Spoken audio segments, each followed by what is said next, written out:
देखा जाए ये आरईओ की सड़क है जिसमें दो तरह की सड़क है। इधर जो है पुराना निर्मित था और सामने में नया बना है, दोनों में अंतर भी है। एक तरफ जो है 5 इयर्स मेंटेनेंस पॉलिसी है, दूसरे तरफ 7 साल का मेंटेनेंस पॉलिसी।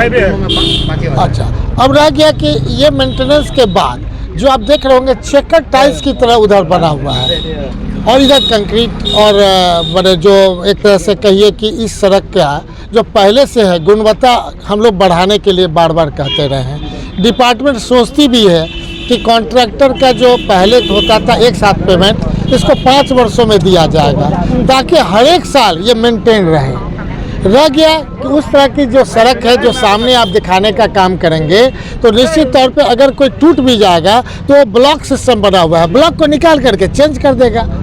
इससे क्या होगा, पूरा सड़क टूटा हुआ नहीं महसूस करेगा और गुणवत्ता अगर कहीं कमजोर भी पड़ा है किसी कारण कोई चीज़ है तुरंत रिप्लेसमेंट भी हो जाएगा। आज आपके हाथ तो कितनों सड़क का उद्घाटन हुआ? आज तो 4 सड़क का है, आज हम लोग 4 सड़क कर रहे हैं। चूँकि और ढेर सारा अपना योजना है तो हम यही चाहते हैं कि एक शुरुआत हो गया है और लगभग हम समझते हैं कि शुरुआत से लेकर के अभी तक पिछले 2015 से 20 में हम लोग का टारगेट था 100 सड़क बनाने का आरईओ के तरफ से, वो टारगेट पूरा कर लिया था।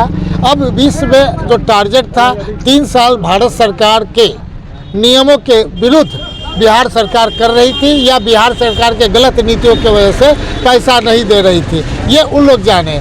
लेकिन जो कॉन्ट्रैक्टर काम कर रहे थे 3 साल से बिल मिला रहे थे, उनको पैसा नहीं मिल रहा था। तो निश्चित तौर पे अभी जो भी इन लोग का प्लानिंग हुआ है उसके हिसाब से छोटा बड़ा बना करके 18 से 22 सड़कें एक साथ क्लब करके ये लोग बना रहे हैं ताकि कोई भी बड़ा कॉन्ट्रैक्टर होगा तो वो छोटे कॉन्ट्रैक्टर जो काम करते हैं उनको रिएक्शन जरूर है, लेकिन बड़े कॉन्ट्रैक्टर के पास जो काम करने की क्षमता है उसके आधार पर उनका क्षमता का अभाव है।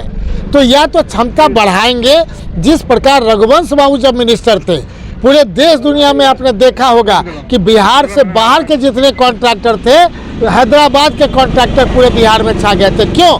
इसलिए कि एक साथ 66,000 किलोमीटर सड़कें बनानी थी।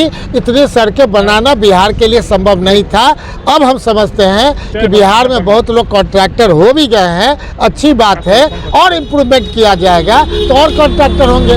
लेकिन बड़ा छोटा मिल करके अब ये सरकार अपना नीतियों के आधार पे काम कर रही है। हम लोग का जनता को ये देखना है कि गुणवत्तापूर्ण काम हो, अच्छा काम हो। अब 5 साल मेंटेनेंस अगर नहीं होता है तो खुद कॉन्ट्रैक्टर दोषी होगा, उसको मेंटेन भी करने का दायित्व उन पर है। इसलिए पूरा सिस्टम बना हुआ है ताकि भविष्य में जनता को लाभ मिले। मतलब इससे साफ हो गया शहर के अलावा गांव की तरफ भी समीर महाजन चौमुखी विकास कर रहे हैं। देखा जाए ये हमेशा जीवन में ये लक्ष्य है कि हम सेवा भावना से आए हैं। अगर कोई ऐसा रहता है तो हम आराम से किन्हें व्यापार करके ही आगे बढ़ते हैं। लेकिन हमारे दादा भी काहेला कि नहीं सिटी फादर थे भाई।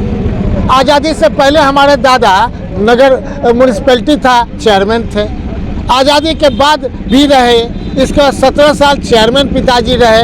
अब हम इसमें चूँकि पूरे जनता, पूरे जिला की जनता 2003 में हाईएस्ट वोट से बिहार में जिता दिया, बिहार विधान परिषद में अपर हाउस दे दिया, तो सारे पंचायती राज के लोग यहाँ हैं, सारे वार्ड कमिश्नर, त्रिस्तरीय पंचायत के लोग, तो सबों का सम्मान है। इसलिए हमारा है कि जनता के बीच हमेशा रहना चाहते हैं और ग्रामीण के साथ अर्बन का भी डेवलपमेंट करना चाहते हैं। बहुत बहुत धन्यवाद।